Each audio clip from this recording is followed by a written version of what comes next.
আসসালামু আলাইকুম রহমতুল্লাহ। আপনার সবাই কেমন আছেন? আলহামদুলিল্লাহ, আমিও ভালো আছি আপনাদের দোয়ায়। আজকে যে জিনিসটা আপনাদের দেখাচ্ছি সেটি একটি ছাদ কৃষি। কৃষি সম্প্রসারণ অধিদপ্তর এই ছাদ কৃষিগুলো সার্বক্ষণিক আমরা পরামর্শ দিয়ে যাচ্ছি। আমাদের একটি কথা, 1 ইঞ্চি জায়গাও খালি রাখা যাবে না। তারই ফলশ্রুতিতে এই কৃষি ছাদ ছাদ ছাদ কৃষিগুলো আমরা সার্বক্ষণিক পরামর্শ দিয়ে যাচ্ছি।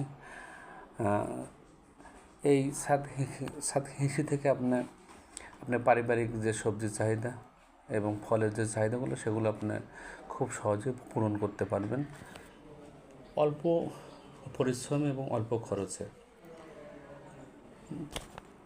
দেখেন, আপনাদের দেখানোর চেষ্টা করছি যে যে যে বেগুন গাছগুলো সেগুলোতে আপনার পর্যাপ্ত ফুল এবং বেগুন ধরেছে। অল্প পরিশ্রমে কিন্তু এইগুলো করা সম্ভব। কৃষি সম্প্রসারণ অধিদপ্তর কর্তৃক আমরা সার্বক্ষণিক আপনাদের সেবায় নিয়ে যেত, আপনাদের সবসময় পরামর্শ দিয়ে যাচ্ছি। আপনারা ভালো থাকবেন। এই ছাদ কৃষিগুলো অবশ্যই করবেন, 1 ইঞ্চি জায়গাও খালি রাখবেন না। সর্বদাই আপনাদের সাথে আছি আমরা। ধন্যবাদ।